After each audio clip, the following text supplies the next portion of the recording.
नमस्कार मेरे प्यारे भाइयों, मेरे परमात्मा के प्यारे जीव हंसों। मैं परमपिता परमात्मा से यही अरदास करता हूं कि आप सब मेरे भाइयों का विवेक पहले से ज्यादा और ज्यादा और ज्यादा से ज्यादा बढ़ता ही जाए और ऐसी कोई दुविधा ना रहे जो मेरे भाइयों को 1% भी भ्रमित कर पाए। हर चीज क्रिस्टल क्लियर होती चली जाए, हर चीज ऐसे समझ में आती चली जाए कि कोई भी काल का दूत आपको भ्रमित ना कर पाए। हर चीज समझ में आती चली जाए। मैं बस यही अरदास करता हूं परमपिता परमात्मा सतगुरु बंदी छोड़ से। तो आज बहुत इंपॉर्टेंट सत्संग है, बहुत इंपॉर्टेंट सत्संग है। आज ऐसी वाणी खोली जाएगी जिसके द्वारा आपको बोध होगा कि कबीर साहब हैं क्या चीज और ये दुनिया उनको क्या मानती है, क्या जानती है मेरे बंदी छोड़ को।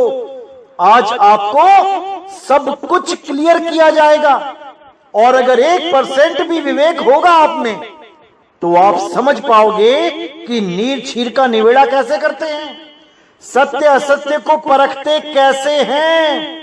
आज आप जरूर समझ पाओगे जो मैं 10 सालों से समझाने की कोशिश कर रहा हूं। मालिक की दया होगी तो आज आप जरूर समझ पाओगे। और बहुत से लोग हैं जो इन वाणियों को भी पढ़ के भी समझ के भी नहीं समझ पाते, या ये कहो कि अंदर से ग्रहण नहीं कर पाते, मान नहीं पाते, क्योंकि उनका अहंकार उनके और परमात्मा की वाणी के बीच में आ जाता है। परमात्मा की वाणी क्या कहती है लेकिन वो समझते क्या हैं, क्योंकि उन्हें समझा ही ऐसा दिया गया है। अब वो बदलने वाले नहीं हैं।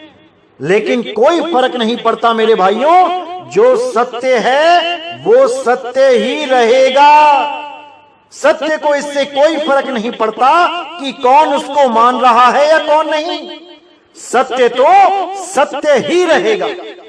तो आज उस वाणी का खुलासा करेंगे जिस वाणी को बहुत बार पढ़ा गया है लेकिन समझा नहीं गया, क्योंकि परमात्मा के हुक्म से ये वाणी 2020 में ही खुलनी थी और इस वाणी का खुलासा आज पूरी तरह कर दिया जाएगा। जो मेरे विवेकी भाई होंगे वो इशारे को समझ जाएंगे। लेकिन दुख के साथ कहना पड़ रहा है जो मेरे भाई अविवेकी हैं, जिनमें अभी विवेक की कमी है, उनको ये वाणी समझ में नहीं आएगी।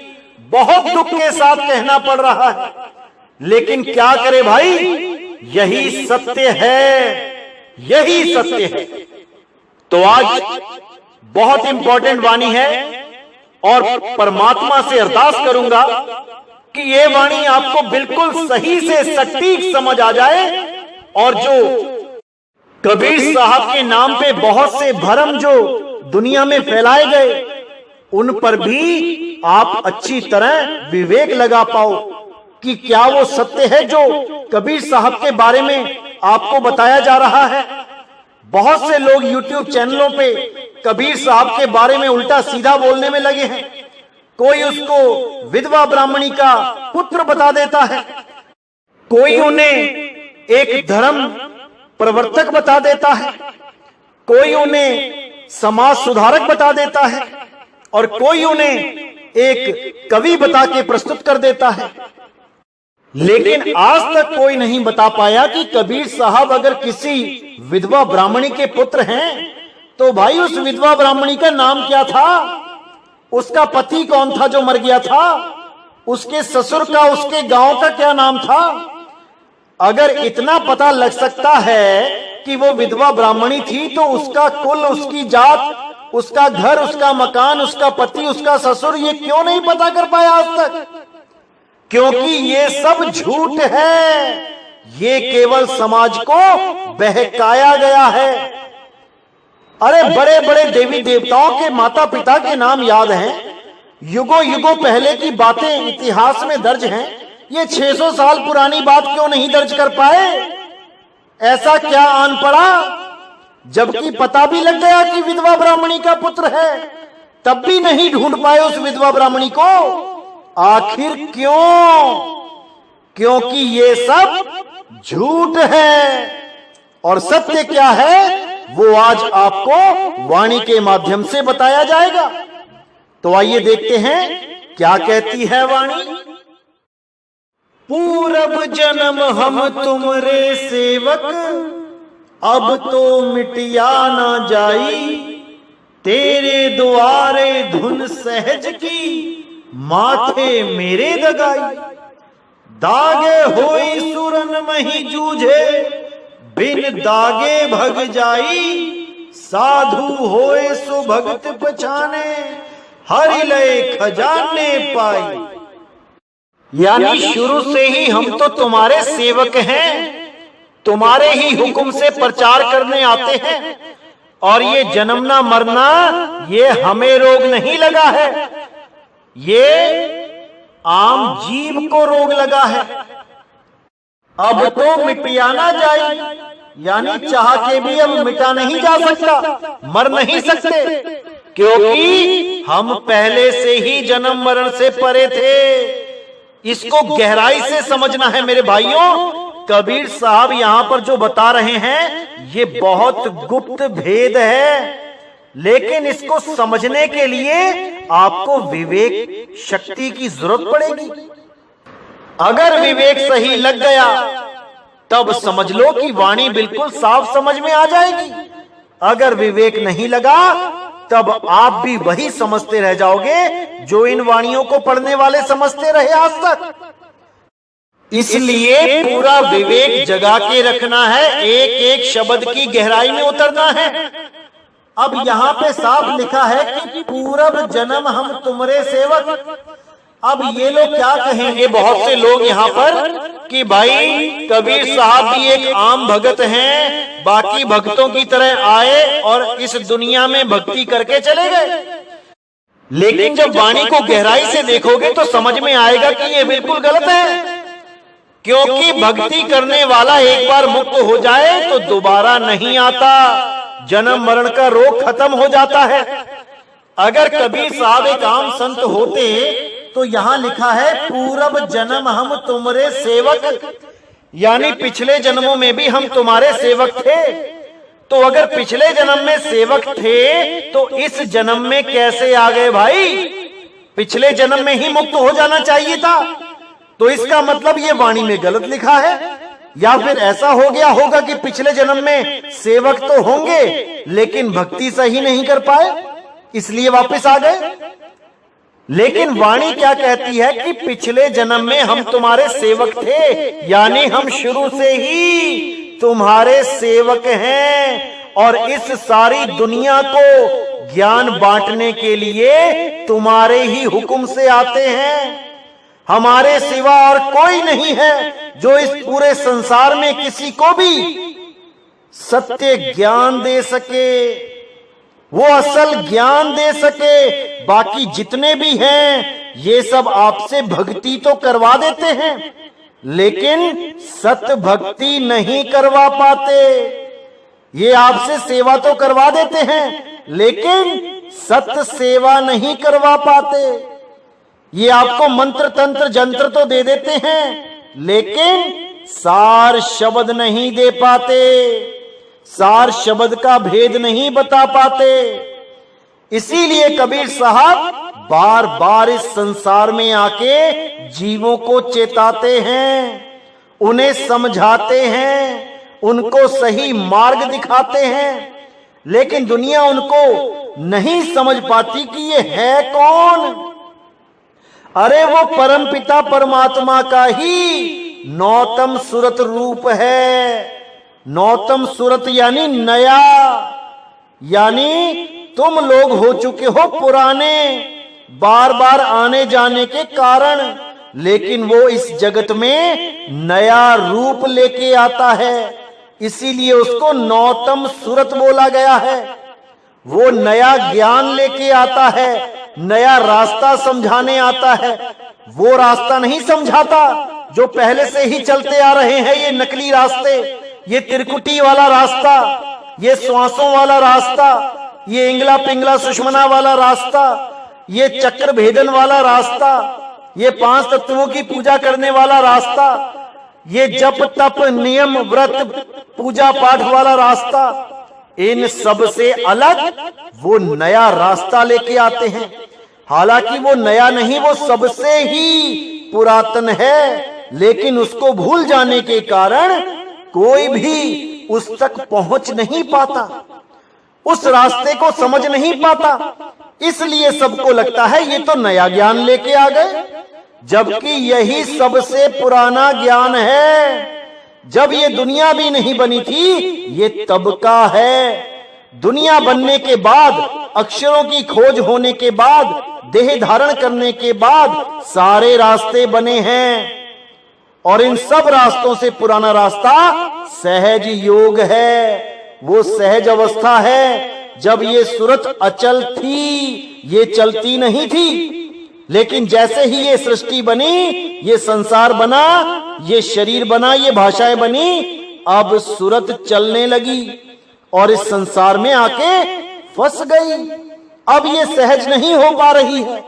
इसीलिए सहज समाध, सहज योग का रास्ता कबीर साहब लेके आए समझाने के लिए, और जो उनकी बात को समझ गया वो सहज हो गया। वो अब जन्म मरण में नहीं है और ना ही आएगा।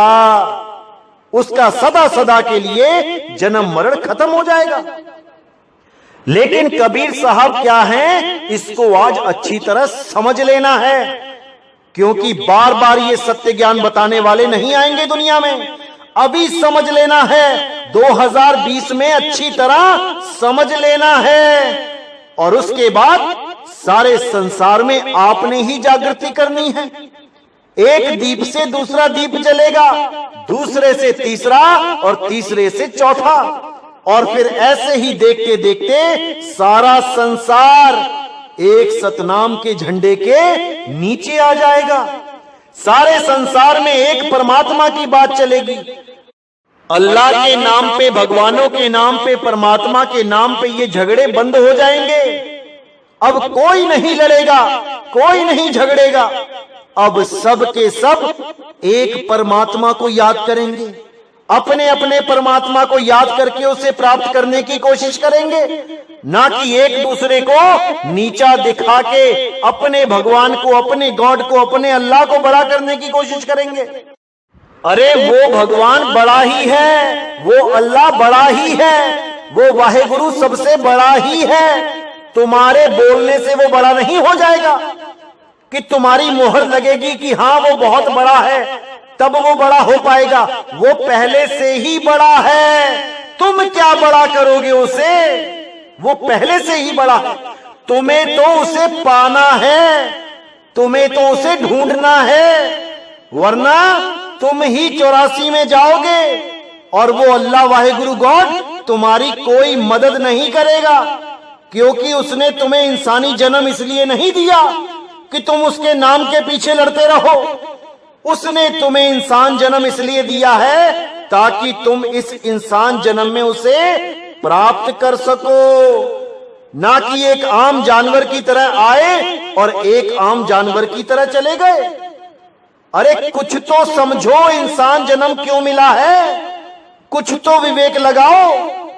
कोई नहीं लगा पा रहा, सब लड़ने में लगे हैं, सब अपने अपने भगवान को, वाहेगुरु को, अल्लाह को बड़ा करने में लगे हैं, जबकि वो एक ही है।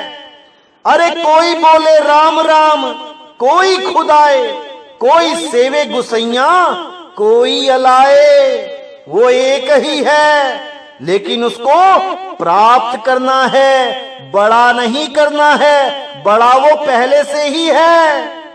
समझ जाओ मेरे भाइयों, इसको समझ जाओ। पूरब तो आगे कहते हैं, तेरे द्वारे धुन सहज की, माथे मेरे दगाई, दागे होए सूरन नहीं जूझे, बिन दागे भग जाई।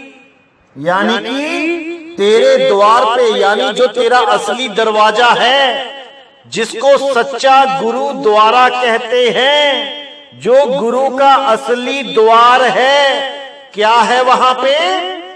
धुन सहज की। वहां पर सहज की धुन है, उसी धुन में ध्यान करना है, ध्यान देना है, उस अखंड नाद पे ध्यान देना है।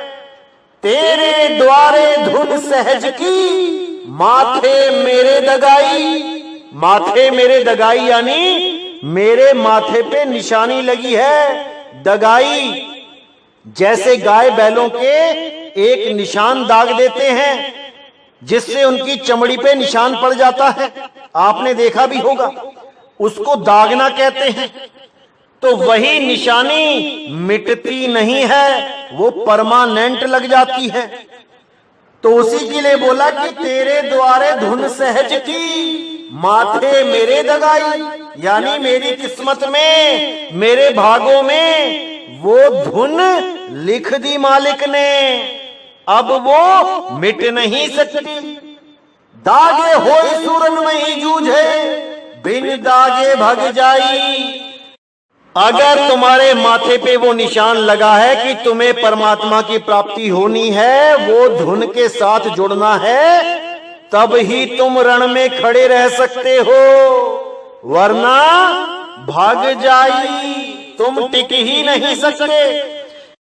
ये ज्ञान तुम केवल तब ही सुन सकते हो, तभी समझ सकते हो, अगर तुम्हारे मस्तक पे भाग है, निशानी लगी है, तभी सुन के समझ सकते हो। नहीं तो इसको सुन के आगे बढ़ जाओगे, समझ ही नहीं पाओगे बताया क्या जा रहा है।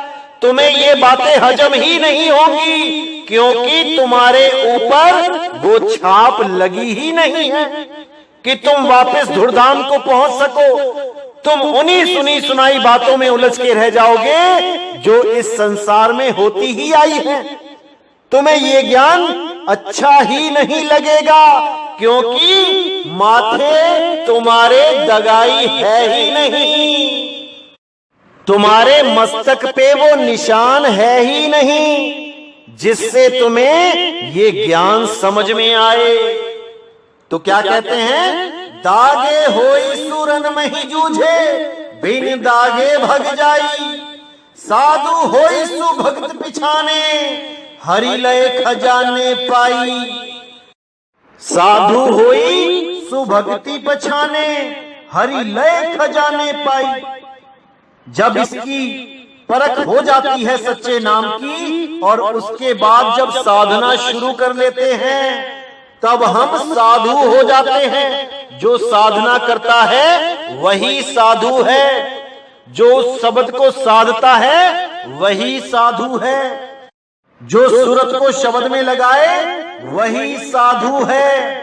साधु होई सुभक्ति पछाने, हरि लय खजाने पाई।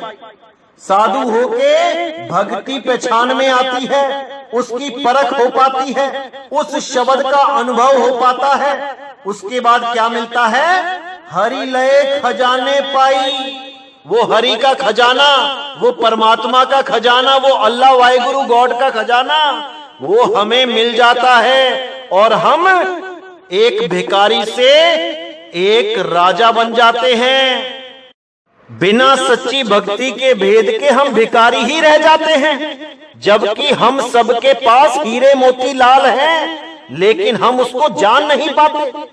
अरे भीखा भूखा कोई नहीं, सबकी गठड़ी लाल, गांठ खोल देखा नहीं, ताते भय कंगाल। हम कंगाल इसलिए हैं क्योंकि हमें कोई भेदी गुरु नहीं मिल रहा जो हमें हमारा ही ज्ञान दे दे। हमें ऐसे गुरु मिल रहे हैं जो हमें अक्षरों का ज्ञान देते हैं, 52 अक्षरों का जाप जपवाते हैं, हमें श्वासों का जाप करवाते हैं, हमें पांचों तत्वों की पांचों धुनों में उलझा देते हैं, हमें जप तप व्रत नित्य नेम संयम पूजा पाठ में उलझा देते हैं, हमें तीर्थों में उलझा देते हैं। कोई ऐसा नहीं मिल रहा जो हमें आत्म ज्ञान करा दे। आत्म ज्ञान के नाम पे हमें गुरु की फोटो का ध्यान करवा देते हैं, गुरु के शरीरों का ध्यान करवाते हैं। कई लोग तो कहते हैं तुम्हें लाठी वाला गुरु मिलेगा रास्ते में। क्या सोच के लोग बोलते हैं, मैं तो हैरान हूं। अरे क्या गुरु कोई शरीर है जो लाठी वाला मिलेगा? वो गुरु शब्द है, शब्द। अरे शब्द गुरु सूरत धुन चेला, मिले परस्पर भया अकेला। अरे ना कोई गुरु ना कोई चेला, तू उड़ जा हंस अकेला। अकेले ही उड़ना है मेरे भाई। गुरु तो ज्ञान रूप में आपके साथ होता है, अंग संग होता है। जब कोई बच्चा किसी तैराक से तैराकी सीख ले तो वो तैराक ज्ञान रूप में अपने शिष्य के साथ सदा सदा होता है, ना कि वो अपने शिष्य को बचाता हुआ घूमता है, कहीं मेरा बच्चा पानी में ना गिर जाए, मेरा शिष्य पानी में ना गिर जाए। अरे नहीं, वो ऐसी कला सिखा देता है कि वो बच्चा ही गुरु हो जाता है। अरे आपे गुरु आपे चेला, इसको समझना है मेरे भाइयों, इसको समझना है। गुरु केवल मार्गदर्शक होता है, इससे ज्यादा कुछ नहीं। जो रास्ता उसने चुना है वही आपको बता देता है। जहां तक वो पहुंचता है आपको पहुंचा देता है, ना कि आपको पीठ पे लाद के लेके जाएगा वो।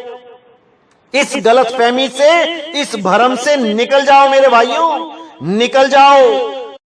तुम खुद इतने समर्थ हो जाते हो कि तुम खुद विहंगम चाल से उस मालिक के दरवाजे पे पहुंच जाते हो, जिस दरवाजे के बारे में बताया जा रहा है कि तेरे द्वारे धुन सहज की, माथे मेरे दगाई।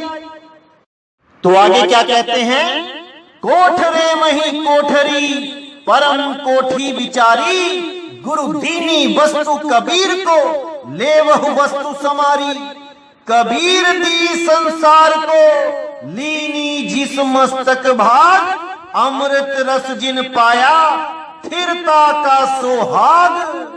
कितना स्पष्ट बता दिया है, इसको अच्छी तरह समझना है मेरे भाइयों।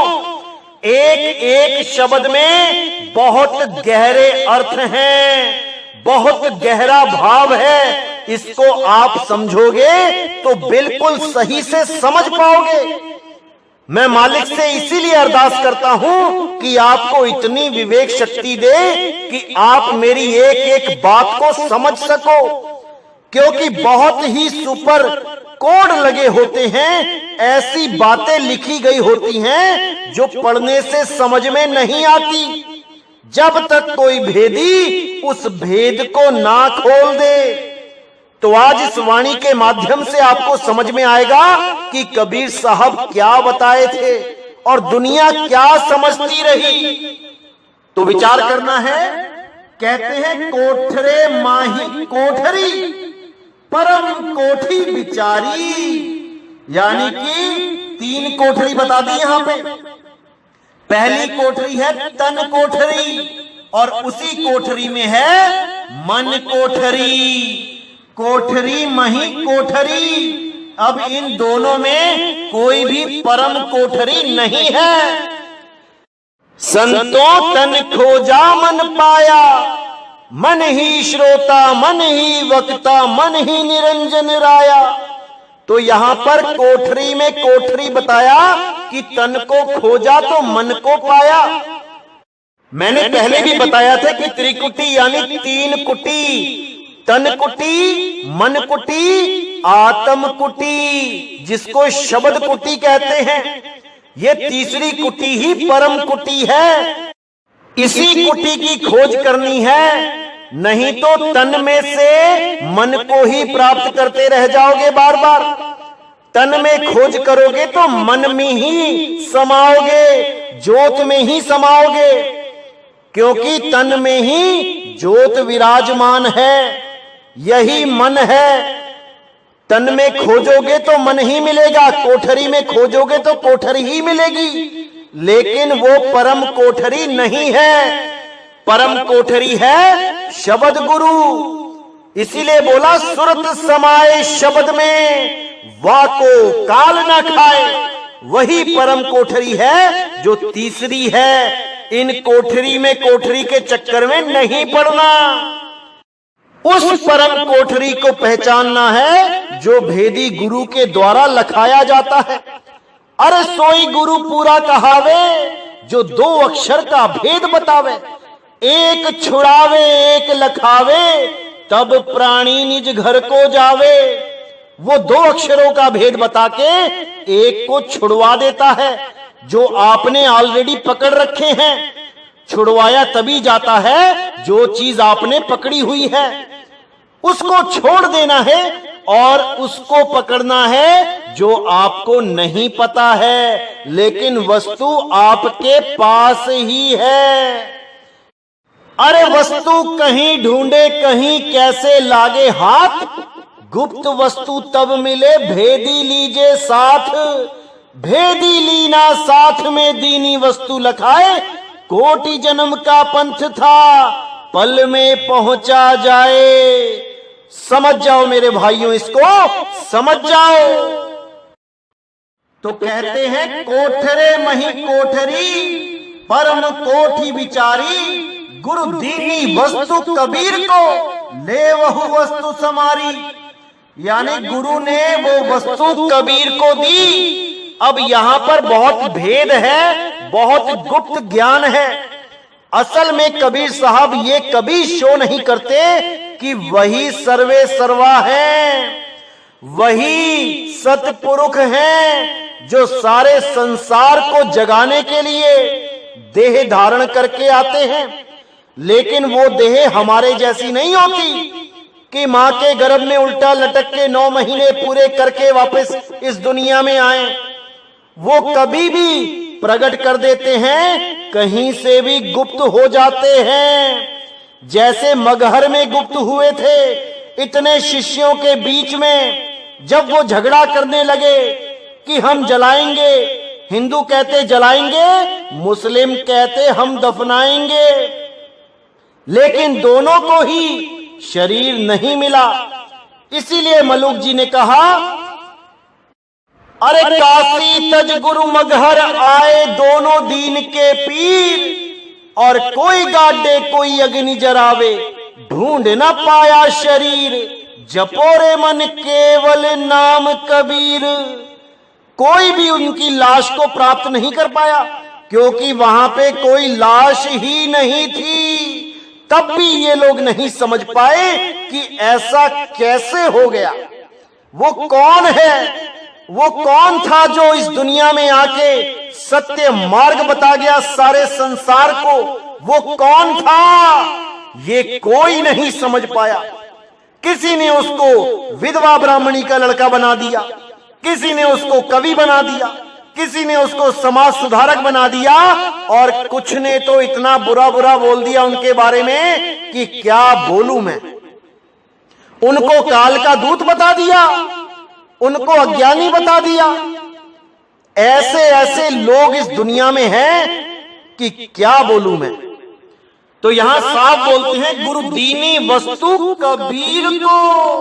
अब ये गुरु कौन है, कौन है कबीर जी का गुरु, ये कोई नहीं समझ रहा।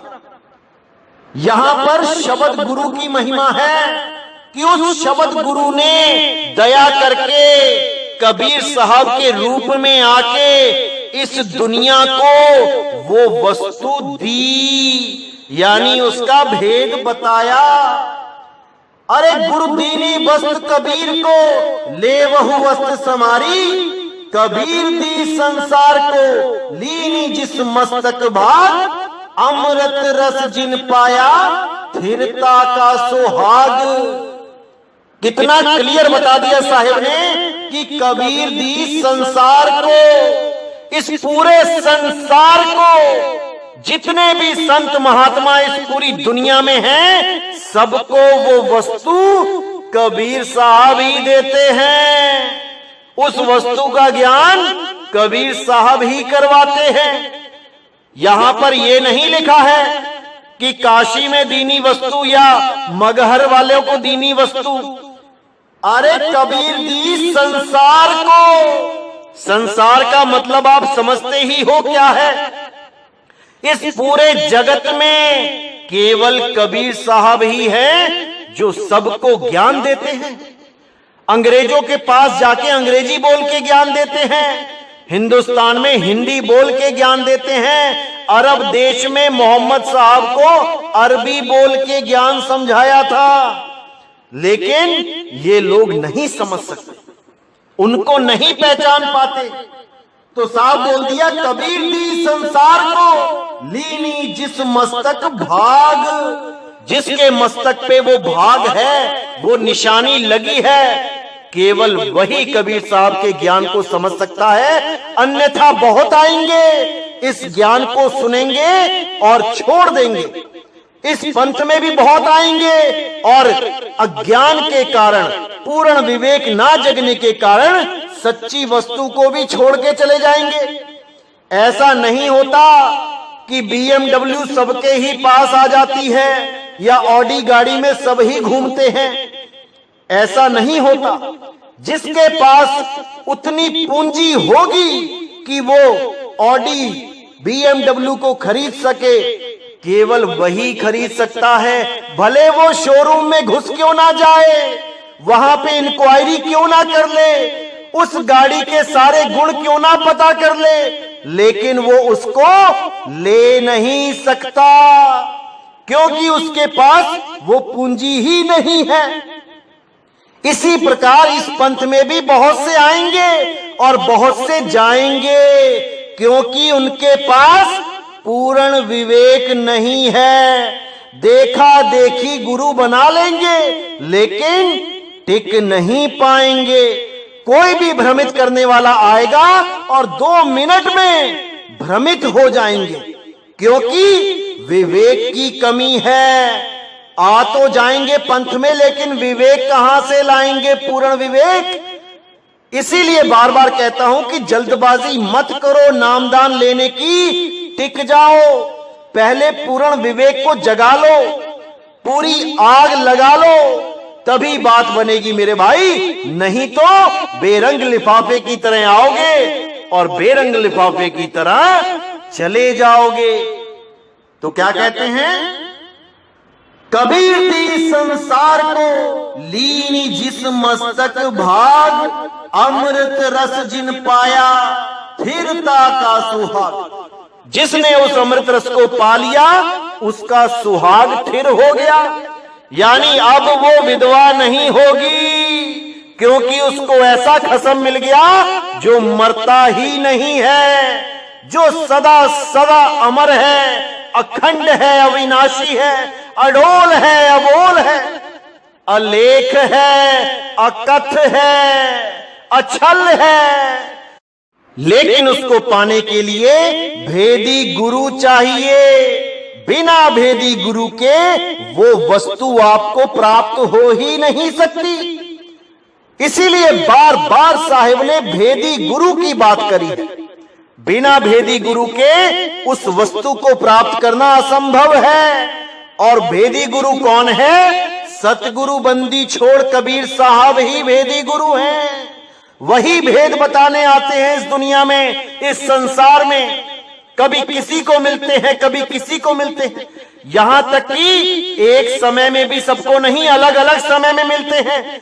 किसी को 200 साल पहले मिले, किसी को 500 साल पहले मिले, किसी को 700 साल पहले मिले और किसी को अब मिल रहे हैं। सत्संग के बहाने मिल रहे हैं, लेकिन लोग उनको पहचान नहीं पा रहे।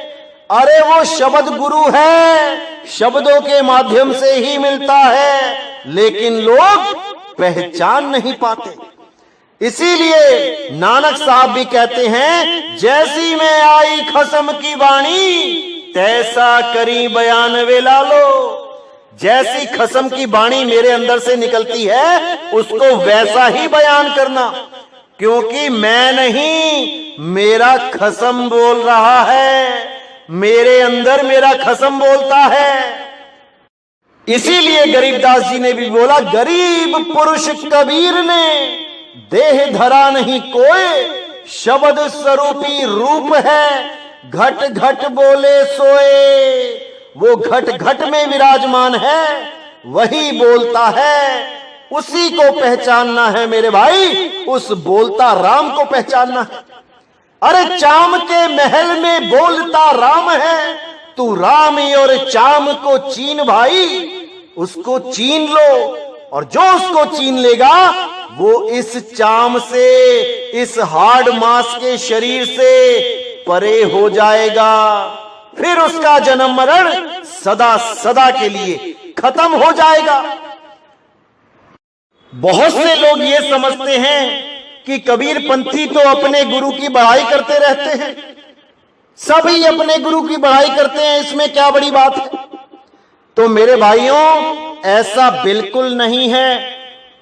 मैं शुरू से ही कबीर पंथी नहीं था।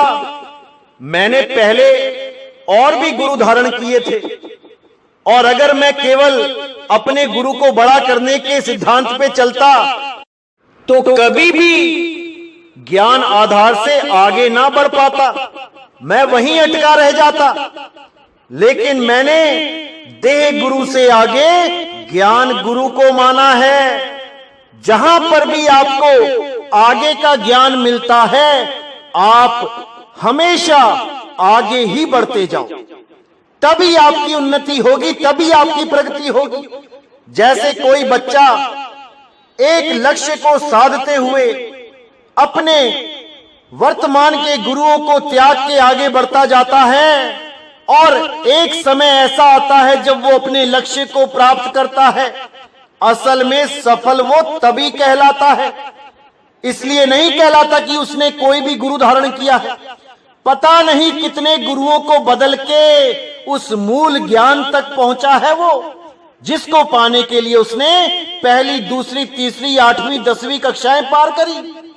वो कोई एलकेजी यूकेजी करने नहीं आया था दुनिया में, जो वो एक गुरु धारण करके वहीं बैठा रहे, उसी को बड़ा बनाता रहे। अरे मंजिल बहुत दूर है, दिल्ली बहुत दूर है। तुम्हें समझना पड़ेगा कि तुम्हारा लक्ष्य क्या है।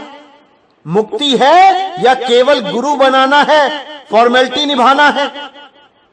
कबीर साहब कहते हैं, जब लग मिले नहीं शब्द वो साचा, तब लग गुरु करो 10 पांचा।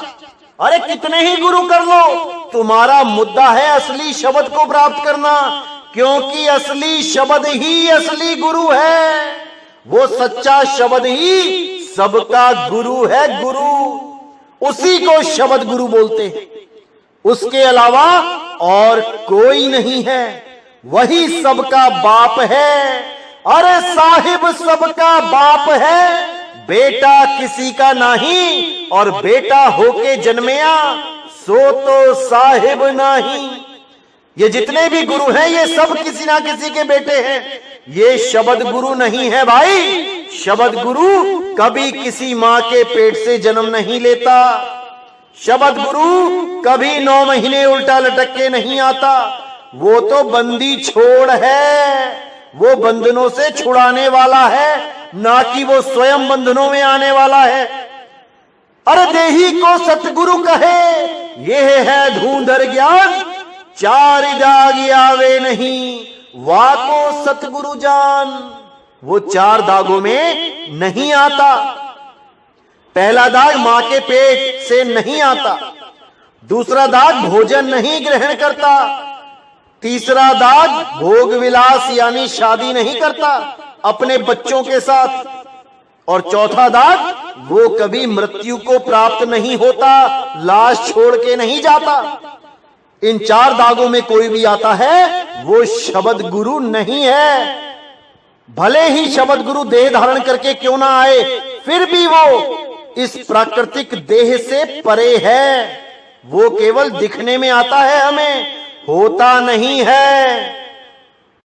इसीलिए 52 बार कबीर साहब को खत्म करने की कोशिश की गई, मारने की कोशिश की गई, लेकिन सब विफल रहे।